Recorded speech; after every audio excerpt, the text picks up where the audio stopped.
Alpine, a quintessentially French team based in the heart of England. This is the tale of how three unique stories intertwined to create one world-renowned F1 brand. These are the origins of the Alpine F1 team. Alpine's story began in the aftermath of the Second World War on the northern coast of France. Jean Redelet was a 24-year-old business graduate and France's youngest car dealer. He made his money restoring vehicles left behind by departing American soldiers before selling a car that would go on to change his life, the Renault 4CV. Redelet saw winning potential in the 4CV and decided to prove his theory in competition. Up in the mountains of Italy, in the 1,000-mile Mille Miglia race, Redelet became one with his car, and his vision for Alpine was born. He said, "I had the most fun when I was zipping around the Alps in my Renault 4CV. I decided to call my future cars Alpine." Redelet's innovative cars featured light polyester bodywork, expertly tuned engines, and groundbreaking composite materials. Their fame grew thanks in part to a TV series in which French Formula 3 champion Henri Grandcir played comic strip hero Michel Vaillant, who drove an Alpine Vaillant. Alpine soon became champions in the real world too, with 3 class wins at Le Mans and victory at the inaugural World Rally Championship in 1973. Motorsport was expensive, but Redelet's genius was to adapt his cars to use standard parts, achieving high performance at low cost, much to his rivals' frustration. And his favourite parts manufacturer was the company that gave him his original vision, Renault.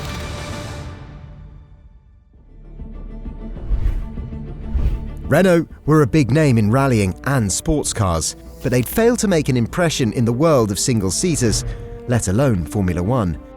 In the late 1960s, they turned to the brilliance of Redelet, entrusting Alpine to officially represent Renault in motorsport. The bond between the two companies grew, and Renault bought a 70% stake in Alpine, which was then renamed Renault Sport and combined with the competition department of Gordini, another Renault subsidiary, in 1976. The decade saw Alpine develop successful machinery in Formula 2 and 3, but it was a game-changing new Renault engine that finally saw them forge a path into F1 for the 1977 season. The RS01 carried the sport's first ever turbocharged engine, but the car was chronically unreliable, and rivals nicknamed it the Yellow Teapot because it always blew up in a cloud of white smoke. Renault Sport redefined the technology, and Jean-Pierre Jabouille's win at the 1979 French Grand Prix proved that the next version of the engine was no laughing matter. It was a stunning victory that would change the sport forever, as the following years saw the grid scrambling to harness turbocharged power. And Prost challenges for the lead and goes through fairly easily. Renault had laid innovative race-winning foundations in Formula 1 and had come close to both the Drivers' and Constructors' Championships with Alain Prost. But despite this, they ended up quitting the grid in 1985. And so it would be elsewhere in the motorsport world that the origins of Alpine's modern-day team would continue to be built.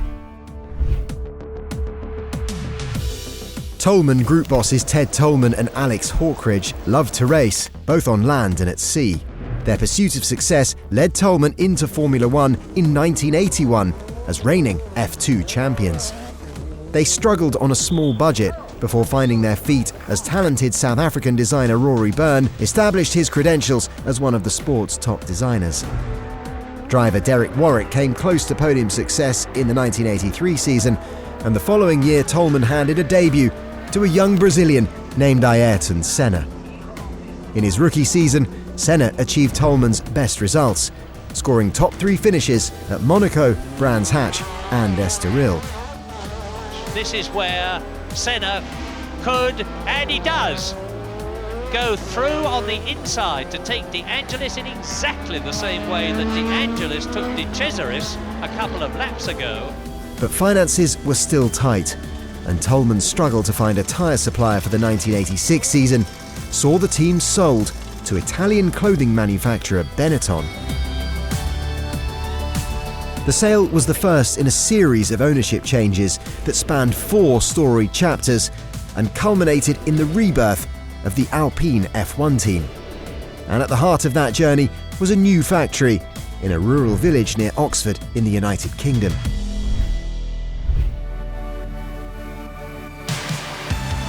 Enstone became the home of the Benetton Technical Centre in 1992, nestled in the middle of Motorsport Valley, racing's equivalent to Silicon Valley, where a majority of engineering firms, parts suppliers and racing teams are based.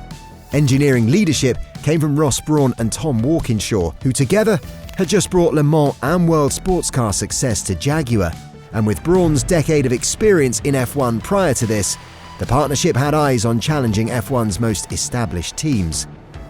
But the most significant signing of their flamboyant new managing director Flavio Briatore was a young sports car driver called Michael Schumacher. Snapped up following just a single race for their rivals Jordan, the 22-year-old drove the team to new heights. With Toleman designer Rory Byrne back at the drawing board, Schumacher's Benetton became the car to beat, and the German claimed back-to-back Drivers' World Championships, with his team romping to the Constructors' crown in 1995. But the Enstone outfit faded after Schumacher and Byrne switched to Ferrari, and Benetton's final F1 win came from the man who provided their first, with Gerhard Berger victorious at Hockenheim in 1997, despite the recent loss of his father on one of the sport's most emotional days.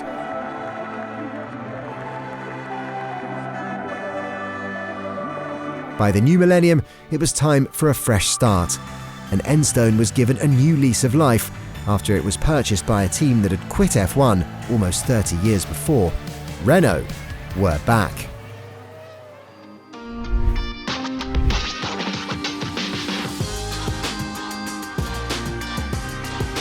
Renault's re-entry to Formula One was rewarded with a return to the podium's top step in 2003, thanks to a young superstar driver called Fernando Alonso.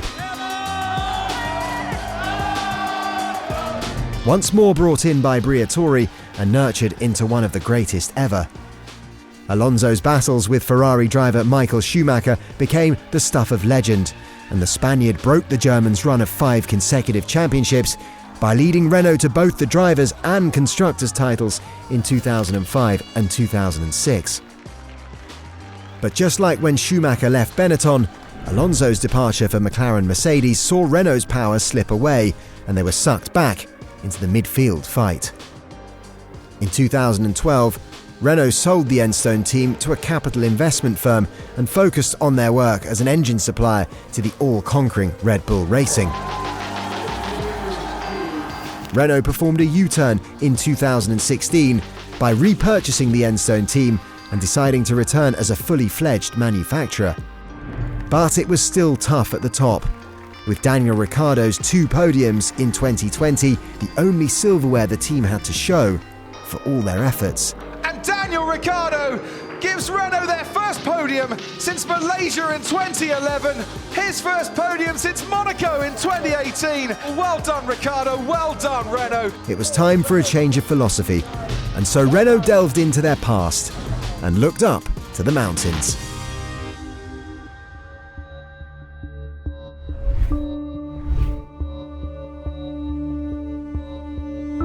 It had been a quarter of a century since an Alpine car had rolled off a production line. Nonetheless, Jean Redelay's famous team name was still historic. And in 2021, Renault rebadged their car to return the mythical Alpine brand to the forefront of international motorsport. With Alonso returning to Enstone once more to front the new era, Alpine's intentions were clear as Renault CEO Luca Di Meo promised that Alpine will bring its values to the F1 paddock: elegance, ingenuity and audacity. Replacing Renault's famous yellow and black with the French national colours of red, white and blue, it was fitting that it was Alonso's young French teammate Esteban Ocon who would return them to the top step of the podium with a brilliant drive in Budapest in 2021. Ocon wins the Hungarian Grand Prix! Très bon, très bien, and formidable, Esteban Ocon, well done. I could not be more pleased for that man winning a Formula One Grand Prix. Today, Alpine boast an all-French driver lineup in Ocon and compatriot Pierre Gasly, as the team embarks on an ambitious new era of efficiency and sustainability, securing a €200 million cash injection from a group of investors that includes Hollywood stars Ryan Reynolds and Rob McElhenney. Infrastructure improvements at their Oxfordshire bases are mirrored at Alpine's historic engine facility in Viry-Châtillon.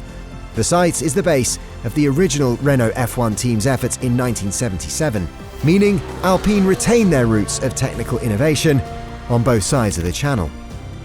These are the origins of Alpine, the Anglo-French innovators with an historic story of glory, on their way once more to the top of the mountain.